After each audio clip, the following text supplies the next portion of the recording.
It's Thursday, January 3rd, 2019. I'm your host, Paula Hersey. On Barnstable Today, we learn more about Senator Cyr's legislative plans for his second term, head out to Cotuit to get an up-close view of the dredging project, and take a deep dive with Airport Manager Katie Service on the Cape Town Plaza proposal process. First up, some town notes. If you log on to the town's website today, www.townofbarnstable.us, you will experience a newly organized, mobile-optimized website designed to swiftly navigate you to information you're looking for, fast.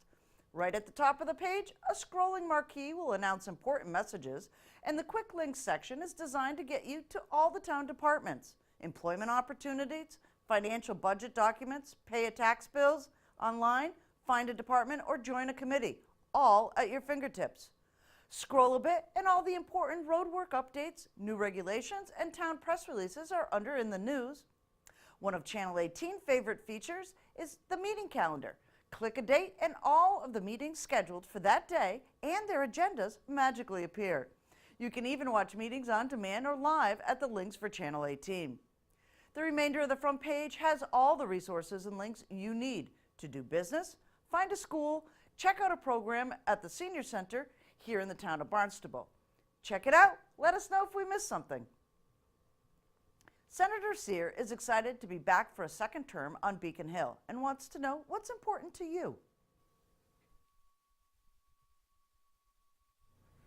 The state Senate is back in session, and so are we with our Senate updates with Senator Julien Cyr. Welcome, Julien. Paula, great to be with you again. Fantastic. Happy New Year. Happy New Year to you as well. So you're sworn in. We did yesterday on January 2nd. The Senate and the House was sworn back in. This is my second term. Very exciting because the Senate, after almost the last 2 years, we have been out of our chamber. We meet in this remarkably historic chamber. It's actually under the Golden Dome, and a complete historic renovation. You need to come and visit because it is sensational. All right. And really part of the real honor of this job is you get to work every day in sort of a living museum of Massachusetts history. The Massachusetts legislature, we're the oldest continually meeting democratically elected legislative body in the world. Wow. Thankfully, the Brits had that Civil War, so we one up them. So come and check out this new chamber. It's quite historic. And a lot of new updates were made. There's actually new busts. There's a quote from Frederick Douglass, which is acknowledged. And we're actually going to be bringing in the first bust of a woman into the Senate chamber, which we haven't had. So very exciting. New leadership under Senator Karen Spilka, our new Senate president. From Ashland. She's just a remarkable leader, so I'm very excited for the session. Right. Lots of great work last year, especially Thank in you. the environmental areas. We're dredging in Cotuit, and we've got some coastal resiliency things going on. As you're looking forward to the new session, how do you kind of come up with ideas of what kind of things that you're going to sponsor in the Senate? So a lot of the ideas that we've championed last session, and I'm hoping to do again, come from constituents, come from leaders of organizations that we meet with. Was meeting earlier today and working with the folks at Capabilities. Last session they had a big challenge with a surcharge the state was putting on businesses around employer insurance. We worked to get a hardship waiver. Have worked with Barnstable residents on some environmental concerns, particularly around looking at environmental exposure issues. So actually, right now, this is the period where we're formulating bills. We have a deadline to submit timely filed legislation. Actually, it's within 3 weeks. It's Friday, January 18th is our bill filing deadline. So for constituents and residents in Barnstable, or anywhere in the Cape Islands district, if you've got a good idea, if you've got a challenge you're grappling with, please reach out to my office because this is the period while we're doing that, and often some of our best ideas come from residents, come from people who are grappling with something. So this is the time, and as always, reach out to us. But this is particularly a good, helpful time to get that feedback. Right. So second year, right, or second session that you're going to be a senator. Yeah. What do you know now that you didn't know when you first came in? What do I know? That's a great question. Isn't that a great question? I think I have a much better sense of like the tempo of the sort of personalities and the conversation that we have in caucus. A lot of the work that we do in the Senate, we're a really deliberative body. I was really amazed, legislatures traditionally are very top-down. The Senate has worked really hard to have sort of flatten out authority, to have shared leadership. I kind of went in being like wondering, well, am I going to have a voice? Am I going to have to be, I'm the youngest member of the Senate. I was when I first was sworn in 2017. I'm still the youngest member. I'm a little older, but, wondering, would I have a voice? Would my colleagues listen to me? And now I really know, and really respect how much I've been heard and how much a role I've gotten to have in that. And I think also, I've also really learned that legislating, it's an iterative process. So, you're often not going to get it right on the first try. And so what you do is you want to file legislation and you file a bill, and then you file it as an amendment to the budget, and then you file it as an amendment to a supplemental budget, and you keep working on that idea. You get feedback, you refine it, and you can actually get to yes by doing that. So that's really given me a new appreciation. And then just certainly, I think more than ever, just, really humbled by and appreciate just what a marvelous, unique kind of place this is, and how Cape Codders and Islanders just really care about this place and are really invested in it. We've got some big challenges that we need to keep working on, vigilance in the opiate epidemic. I really want to make some progress around housing. Housing production. We need more housing on Cape Cod. This is the #1 issue. You talk to any employer, you talk to the towns. We need to step up on housing. That's going to mean changing how we do business here. And also really interested, and the Senate President's really interested, looking at how do we have a behavioral health, mental health care that's really worthy of the 21st century. What we've got now is not serving a lot of people. Healthcare reform, and how do you contain healthcare costs? So a lot to do. We filed, I think, over 60 bills last session. Right. Probably going to be closer to 80 or maybe 90 if all of you chime in. Right. So lots going on. So one other question too. I don't want to hold you too long because you got a lot of work to do. I like hanging out with you.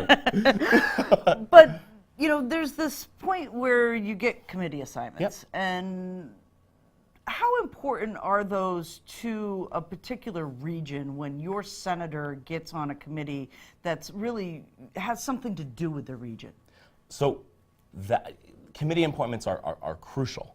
And we won't find out about those maybe later in January or early February. It's a decision the Senate President makes. Yes, for the region, but also for essentially being a committee chair is you get to be a content matter expert in a certain issue. And some of those committees are quite significant. So if you're the chair of Ways and Means, I won't be the chair of Ways and Means. That's a little premature for a sophomore Right. a sophomore senator, but maybe someday. But those positions are significant.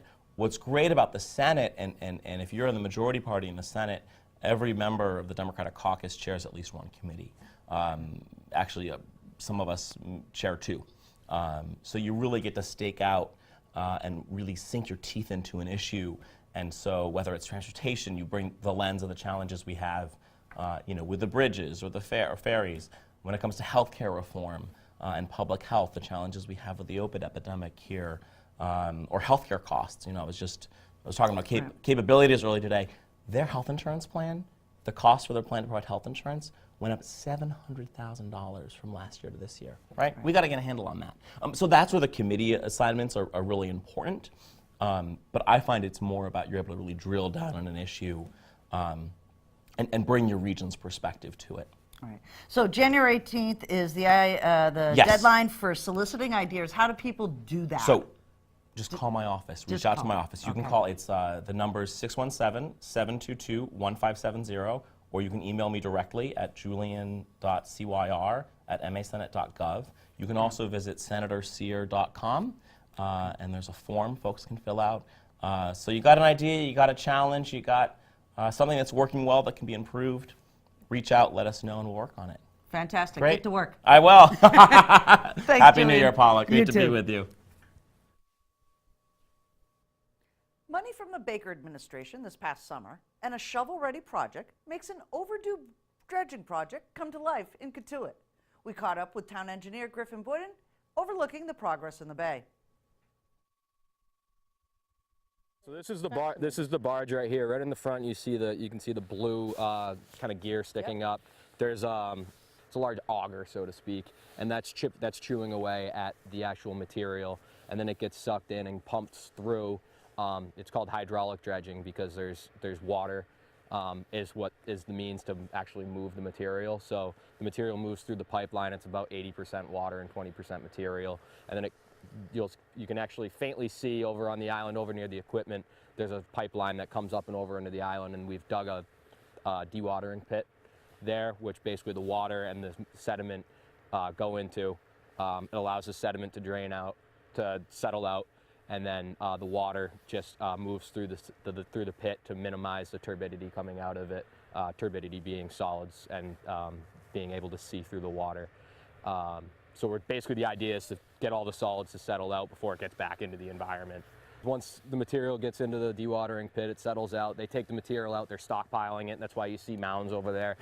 In this particular area, they're going to be spreading it out over a fairly large area that was defined through the permitting process, and this is going to be used as a bird habitat. And again, this side of the island is owned by Mass Audubon. So they partnered with Free Bays Preservation / Barnstable Clean Water Coalition, who owns the other half of the island. So it's kind of a mutually beneficial project for them. They get to do what the birds want to see, and then on the other end, the next phase will be pumping material to the other end of the island to shore up the beach over there and make sure that doesn't overtop or, quite frankly, erode right away and break through. Basically, the idea is we're going to do a larger dredging effort to take care of what's kind of, quite frankly, hasn't been done over the last, I think we haven't dredged this area for 15 to 20 years or so. So haven't done a large dredging effort for that amount of time. So we're kind of, so to speak, reaping the benefits of that. So we're basically going to tackle it at this point, do what we can do, and then the idea is to maintain it and do lesser dredging efforts more frequently so that we don't have to do large dredging efforts in the future. But yes, the material will come back over here. That's what this spit is. It's material from the other end that has eroded away, and it just transports over to this side. Sediment transport's a reality of Mother Nature, and it's going to continue. Yeah, so we're just trying to correct that at this point and make it so that we can do whatever we can do to try to help flush nutrients out. And quite frankly, it's going to be a huge benefit for navigation as well. The Cape Town Plaza lease proposal from WS Development was chosen by the Barnstable Municipal Airport Commission at their December 11th meeting. Katie Service, airport manager, leads us through the criteria for the bid process. What's old is new again. Since 1968, the Cape Town Plaza has been around here, leased by the Barnstable Municipal Airport Commission. With me today, Katie Service. Katie, it's going to be new again. It is, and we're really excited about that opportunity. So like you said, we've had a ground lease for that property that the airport manages.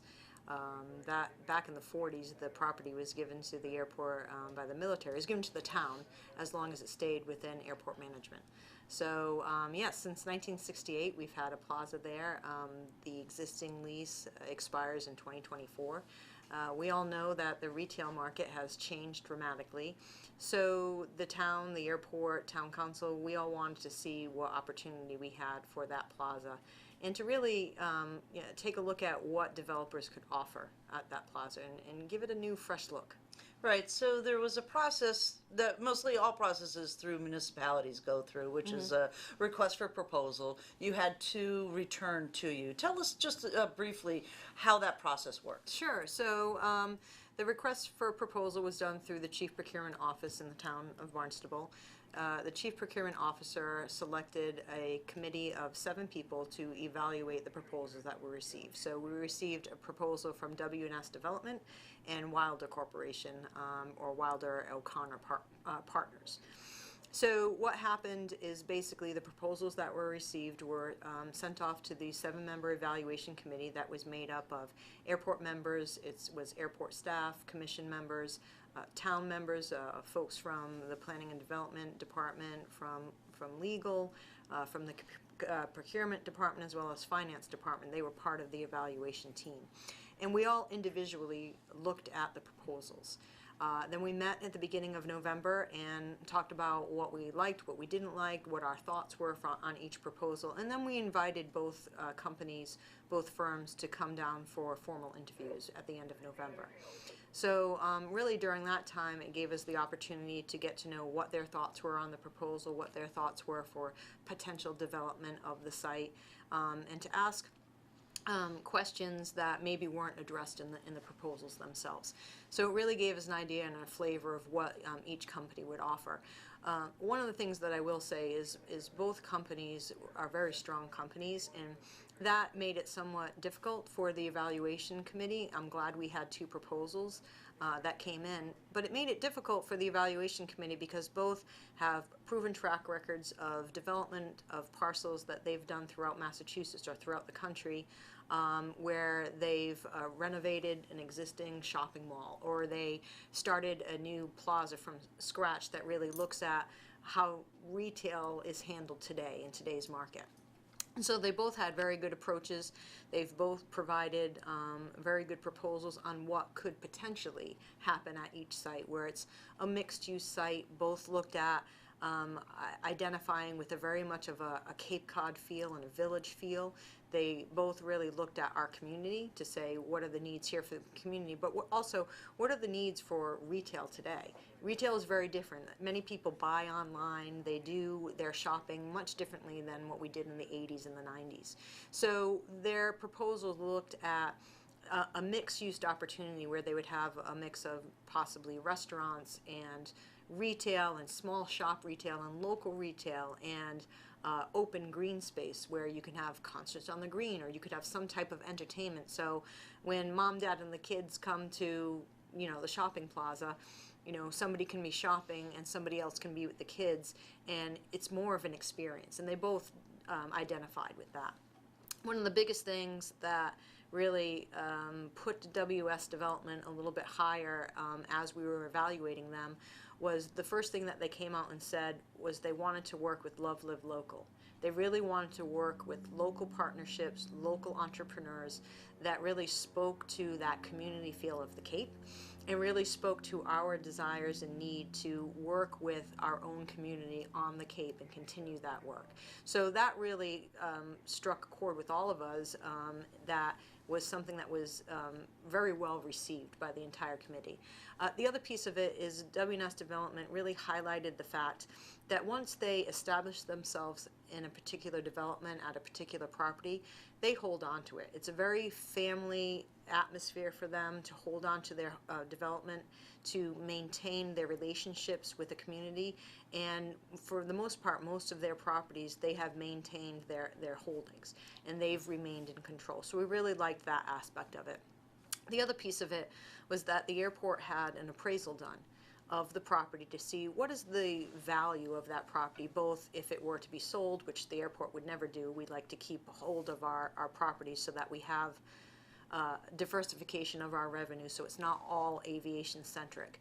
And so we asked the appraiser to look at, one, the sale of the property, what would it cost in today's dollars, for its existing use, and what would it cost from an annual lease, ground lease perspective. So when that data came back, it really revealed that WS's pricing package was more in alignment with that appraisal. And so in the end, the evaluation committee decided that that was the best use of the highest and best use of the facility, and the highest proposal and best use of the proposal. So it was a really, it was a great experience to go through and to be part of that team. Right, and they've had some pretty high-profile developments over the years as well. Derby Shops is one of them. So Right. that's and again that open space. We're all concerned that the shopping experience where the mall is struggling with some things. So making that area now vibrant again is really an important piece as well to the town. Correct, and I think that is, part of the strategic plan for town councilors is that they want to see some economic growth and smart growth. I think what that parcel will do for that corridor is really give it a fresh look, really liven it up, and kind of put us on the map for a place to go. And many people go to Derby Shops, and many people go to Mansfield Crossing, where W&S Development has developed those parcels. And if you go to Mansfield Crossing, you see that they have, LL Bean, and they have an opportunity for people to use the pond that's nearby. So there's activity, there's exercise that's involved in that plaza. There's outdoor space, there's restaurants, there's shopping. So they kind of make their plazas. They're making it a very much of a living experience where they have woven in all sorts of entertainment as well as open, quiet space in walking space, and that's what they want to do here at the plaza. It's a really changing landscape for retail, but the steps aren't complete yet. So there's things that are still, this has to go in front of town council now. It does. So last night's step of the Airport Commission approving of the recommendation made by the Chief Procurement Office is really, that was the first step to make sure that they were in agreement with the recommendation that was made. So that was great that unanimously they voted that W&S Development was the developer to choose for that site. The next step is to sign an agreement. So the agreement is really, because we have an existing lease right now that goes to 2024, the agreement allows the developer the opportunity to maintain that existing lease, but to give that developer time to start their conversations with the town for planning and for permitting and what it is that they need to start designing and developing that site. So it gives them ample time to do that. And then signing of the lease. Now, according to Mass General Law, the Airport Commission can sign leases that are 20 years in length, but anything beyond that has to go to Town Council for approval. This lease happens to be 49 years. So we will be going to Town Council asking for their approval of the 49-year lease. Right. So this is really an investment for the airport as well as for the town. It is. One of the things that we really need to look at from an airport standpoint is making sure that, aviation fluctuates. There were times when this airport had a number of different airlines coming through. We had a number of different passengers coming through, and the airport was thriving. We had the opportunity as an enterprise fund to really build up our reserves and to really put some money away for development that we knew was going to happen in the future. The aviation market has really fluctuated. It's gone down. There's pilot shortage, there's mechanic shortage, so the airlines themselves are feeling the tug of having that lack of employment and that lack of workforce, and it's affected how many operations we have at the airport. So the airport really needs to look at their revenue stream and say, well, what is it that we have within our portfolio that is not tied necessarily to aviation, so that when we do have these downturns, the airport is still self-sustaining. We're not using any money or funds that are coming off of the tax roll or coming off of the general fund of the town. So having this property where is a non-aviation use is ideal because we maintain our management of the property, but we allow for a lease which is at fair market value, giving us the rental rate that we need to start building our reserves again. That's fantastic. It is, and it's great for the town because I think the town really wants to see some change, and they want to see a modification to that site because let's face it, through the years it has gotten a little bit old and drab, and it needs a facelift. Right. It's a little tired. It is I tired. worked at Kmart in 1986. Okay. And that's when it was thriving. It kind of still looks the same. Yeah. So there's, and there's this whole push to try to use Chapter H to streamline some of the development out through 132 as well, through the commission. So, having those few years between the existing lease to the new lease will help this developer. Right, and it'll give that opportunity. It gives a chance for both the town and the airport to just work through what type of development that's going to look at. You know, really, this step after the airport really signs the lease, it's up to the developer to work with the town to start looking at how they're going to develop that. Of course, the town will include us in the process, but it's really, it starts to become a town function in terms of development. As long as they're not putting a skyscraper up that's going to affect our airspace, you know, as long as they're looking at it from, you know, what they can do to make that a sound parcel for them, then the airport is fine with that. Fantastic. Yep. Thanks so much. Thank you. Here's a look at things to do, places to go, and people to meet this week. Trail maintenance volunteers needed. The Barnstable Land Trust and the Town of Barnstable Land and Acquisition and Preservation Committee are looking for trail volunteers to monitor various sections of the Cape Cod Pathways trail system that runs the entire width of the town of Barnstable. Please contact Will Holden, BLT's land steward, for more information and or to sign up to be a volunteer. 508-771-2585, extension 102, or will@blt.org. Looking for an indoor activity that will make your toes tap and your friends smile? Uke It Up!